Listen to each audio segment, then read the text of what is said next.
Maligayang pagbabalik sa Ray Movie Recaps.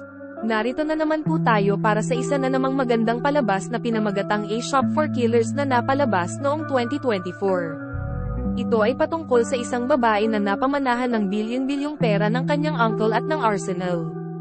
Kaya't ano pa ang ating hinihintay? Sit back, enjoy and relax, love you. Nagsisimula ang serye sa isang kanayunan, na tumutuon sa isang bahay na may sirang pader at basag na mga bintana.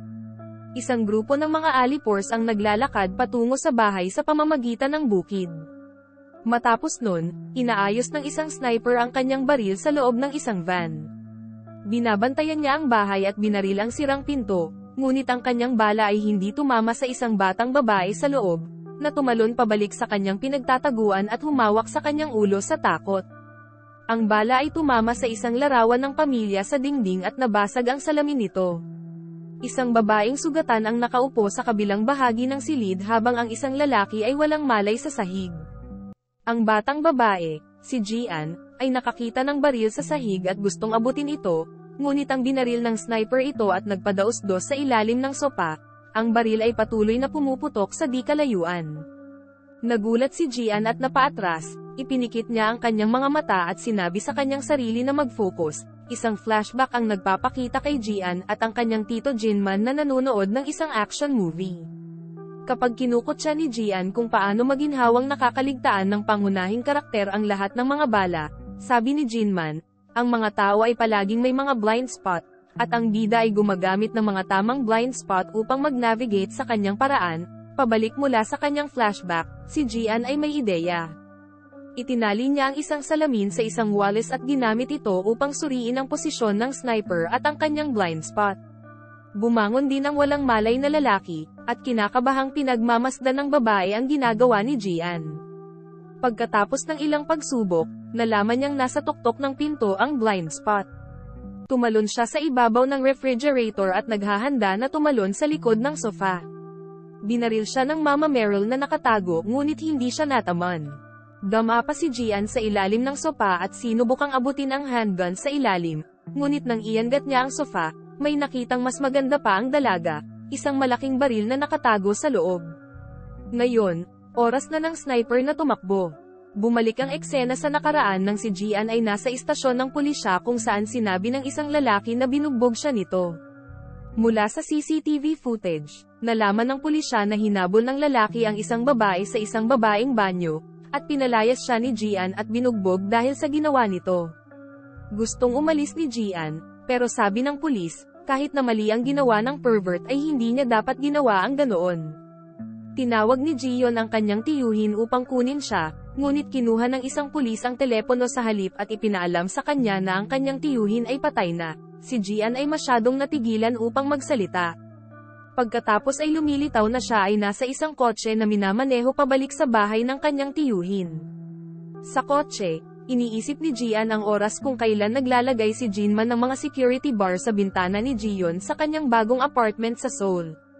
Binigyan din siya nito ng isang metal na aparador na hindi tinatabla ng bala, kahit na sa tingin niya ay sobra-sobra ito dahil wala siyang pera at nakakapangit ang kanyang lugar. Ipinaliwanag ni Jinman na ligtas siyang nagtatago sa loob ng aparador kung umuulan ng mga bala, kaya napatawa si Gian ng malakas. Pagkatapos ay sinabi sa kanya ni Gian ang tungkol sa isang may-ari ng tindahan na hindi sapat ang ibinayad sa kanya para sa kanyang part-time na trabaho at kalaunan ay natagpuan sa isang aksidente sa sasakyan na bali ang lahat ng kanyang mga buto, na kailangang manatili sa ospital sa loob ng 6 na buwan. Pagkatapos ng insidenteng iyon, pumayag siyang bayaran siya at ang iba pa niyang mga biktima. Sinabi ni Jinman na siya ang may gawa noon, ngunit sa tingin ni Gian ay nagbibiro siya. Pagkatapos ay kinunan ni Jinman ng larawan ang university card ni Gian at sinabi sa kanya na mahalagang tandaan niya ito. Yun pala ang huling sinabi nito sa kanya.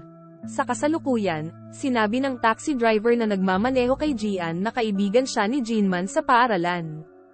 Ipinaalam niya sa kanya na patay na ang kanyang tiyuhin, at iniiwan niya ang kanyang card sa kanya kapag ibinaba niya siya. Pagkatapos ay pumunta si Gian sa morgue para i-verify ang pagkakakilanlan ng bangkay ng kanyang tiyuhin.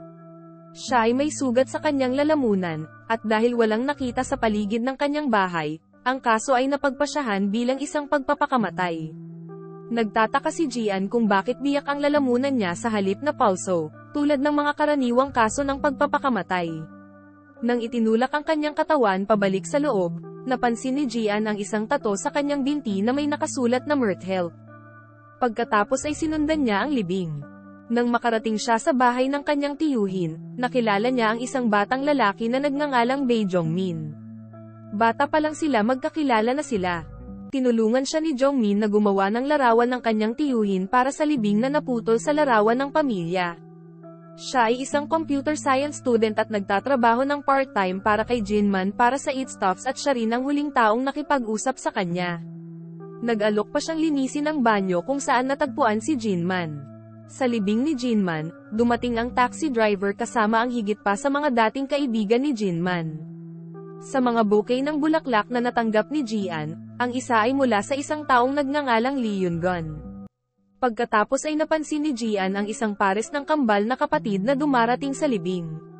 Tahimik sila at hindi nagsasalita kahit kanino. Sa labas, isang misteryosong figure ang humihit-hit ng sigarilyo at nagpaalam kay Jinman.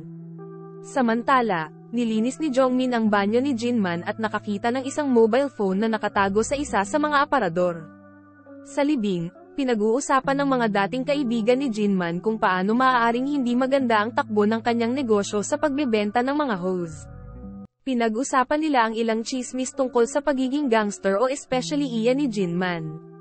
Ang taxi driver, na lasing na ngayon, ay galit na galit sa kung paano ang iba na gumagawa ng masamang chismis tungkol sa Jinman ay naalala na si Jinman ang nagligtas sa kanilang lahat nang ang kanilang mga ama ay natalo sa kanilang pera sa pagsusugal. Si Jinman ang nagligtas sa kanya at sa kanyang kapatid noong sinubukan silang patayin ng kanilang ama at ihulog ang isang bag na puno ng pera sa kanilang bahay. Ang paghahayag ay nagulat sa iba, na hindi alam. Pagkatapos, pumunta ang lahat sa sementeryo at saksihan ang cremation ng Jinman. Nang makabalik si Gian sa bahay, inamin ni Gian kay Jongmin na naiinis siya sa pagkamatay ng kanyang tiyuhin.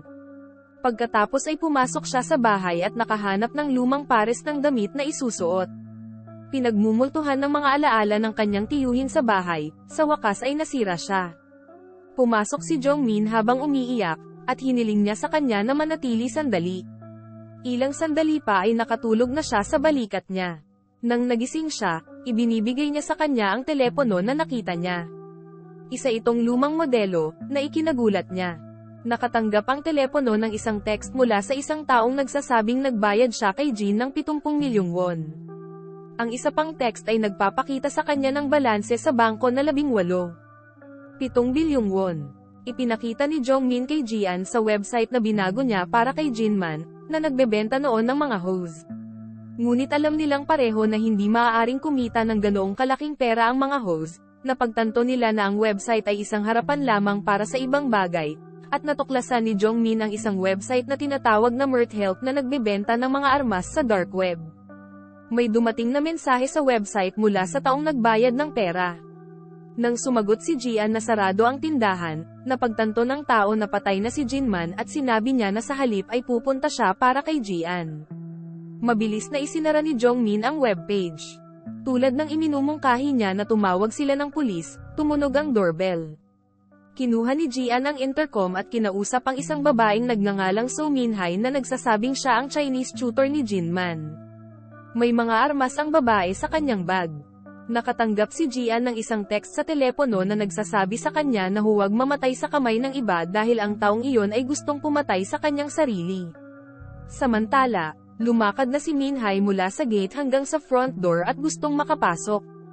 Sa sandaling iyon, maraming drone ang lumilipad patungo sa direksyon ng bahay ni Jinman. Ang eksena ay lumipat sa isa pang alaala ni Gian noong siya ay 7 taong gulang. Siya at ang kanyang pamilya ay naghahapunan kasama si Jinman, na nagpakita pagkatapos ng 8 taong pagkawala. Ipinakilala niya ang kanyang sarili kay Gian bilang kanyang tiyuhin, at ngumiti ang dalawa sa isa't isa. At dito na nga nagtatapos ang palabas natin para sa araw na ito. Maraming salamat sa panonood.